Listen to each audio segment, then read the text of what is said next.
Assalamualaikum warahmatullahi wabarakatuh. Alhamdulillahirabbil alamin. Asyhadu alla ilaha illallah wa asyhadu anna Muhammadar Rasulullah.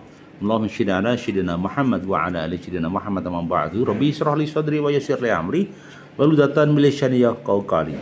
Rekan-rekan yang bahagia, kami mencoba akan melakukan motivasi religi. Motivasi religi dalam hal ini adalah mencoba mengungkap dan muhasabah apa sih yang terjadi di dalam motivasi religi ini, yaitu bicara tentang suhud, sikap hidup suhud. Apa sih itu suhud? Ya, baik, mari kita diskusi bareng-bareng bahwa suhud merupakan salah satu akhlak dari sifat yang disukai oleh Allah Subhanahu wa taala. Sikap suhud inilah yang menyelamatkan manusia dari ketamakan dunia. Sikap suhud inilah yang menyelamatkan seseorang dari berbagai masalah kehidupan dunia.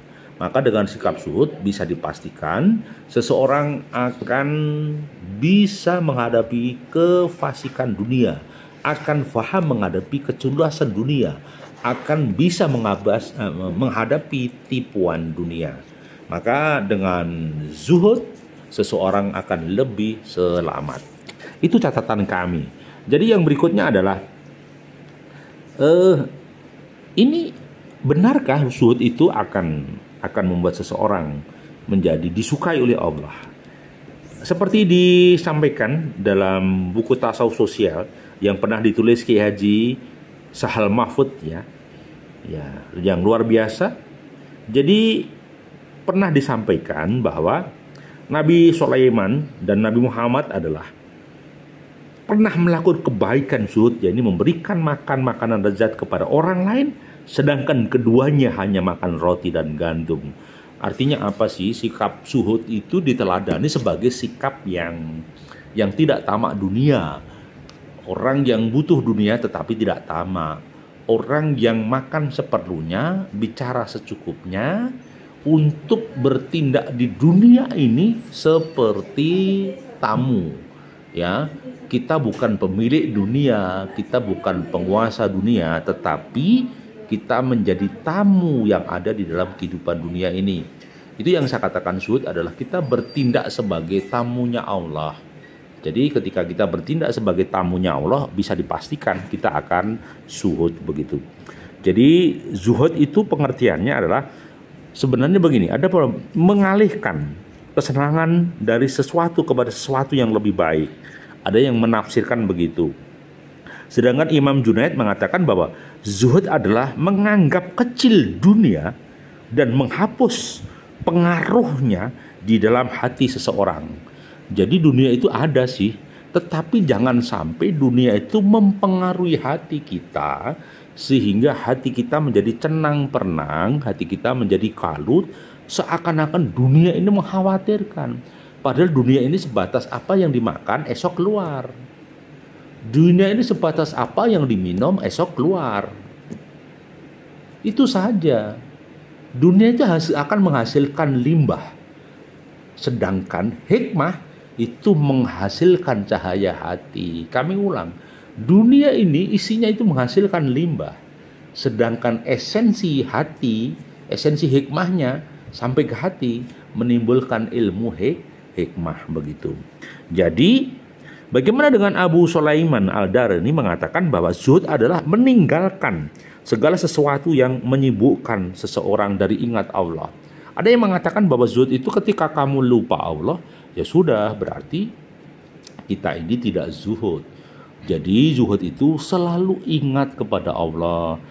Zuhud itu selalu zikrullah, udkurullah dzikron katsira. Ketika seseorang zuhud, bisa dipastikan dia bersikap seperti tamunya Allah di dunia.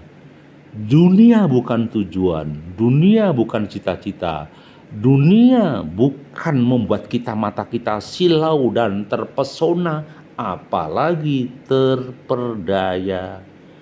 Kita tidak akan pernah terjebak dengan urusan dunia. Kita hanya bisa jalan di dunia ini dalam rangka mardotilah, ridhonya Allah.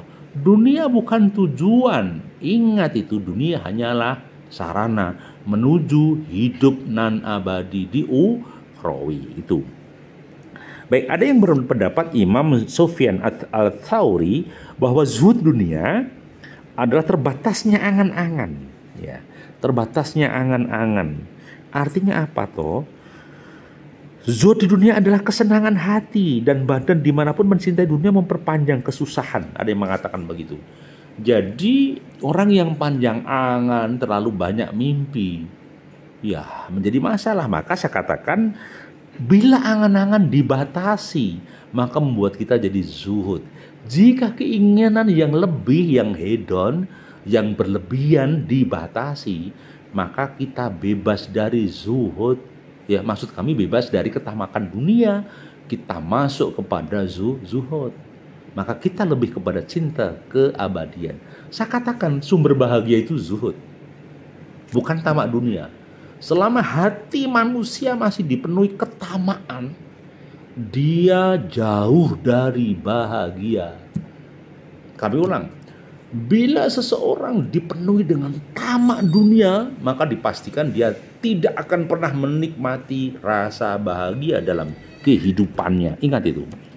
Kebahagiaan hilang kalau teman-teman masih dalam bingkai ketamakan dunia, jauh daripada zuhud. Baik. Kemudian apa sih keutamaan zuhud itu? Apa sih manfaatnya apa? Jadi keutamaan zuhud adalah memiliki posisi paling utama, yaitu bertakwa kepada Allah. Pasalnya zuhud menjadikan seseorang lebih mencintai Allah dengan hati yang penuh. Jadi orang yang zuhud sebenarnya, ya zuhud ya, itu orang tidak lagi terpikat dengan dunia secara berlebihan. Hidup dunia ya standar saja, mencintai ya standar saja, makan ya standar saja. Dia lebih mencintai Allah, dia lebih mencintai esensi kehidupan yang sejati. Maka saya katakan bahwa cintailah Allah, niscaya kamu temukan kebahagiaan.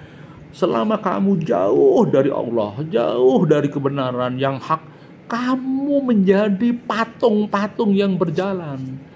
Kamu menjadi boneka-boneka yang berjalan. Seakan-akan kebahagiaan seperti emas yang kau cari. Padahal, maaf itu akan sirna, akan kembali limbah, akan menjadi sampah.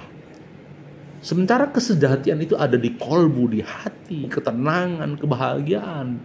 Kebahagiaan itu hilang bila kamu jauh dari Allah. Kebahagiaan itu akan lenyap jika kamu tidak akan sholat. Tidak sholat, kebahagiaanmu lenyap. Kebahagiaanmu akan hancur ketika kita maksiat. Oke. Jadi itu maka zuhudlah apa yang ada di sisi manusia, maka Allah akan mencintaimu, dan zuhudlah apa yang ada di sisi manusia, maka manusia akan mencintaimu. Ya, zuhudlah apa yang ada di sisi manusia, maka Allah akan mencintai kita, dan zuhudlah yang ada di sisi manusia, maka manusia akan mencintai kamu. Ketika kita zuhud, akan ada dicintai dua hal. Siapa? Allah lebih mencintai kita, dan mungkin manusia juga mencintai kita karena kita bersifat zuhud. Itu kawanku, jadi semoga kita senantiasa dicintai oleh manusia dan Allah dengan cara berzuhud. Maka bersikaplah di dunia ini wajar-wajar saja, jangan berlebihan. Jangan sampai hati kita terlalu tertambat daripada dunia sehingga kita akan menjadi celaka. Semoga kita selalu diridhoi Allah dengan bersikap zuhud. Ingat, dunia hanyalah sementara, tujuan kita adalah akhirat. Terima kasih, mohon maaf bila ada sesuatu yang kurang berkenan. Motivasi religi hari ini bersama Sukamto Sastro di Mojo Channel. Terima kasih, bahagiamu, bahagiaku, dan bahagia bersama dalam bingkai ridhonya Allah. Assalamualaikum warahmatullahi wabarakatuh.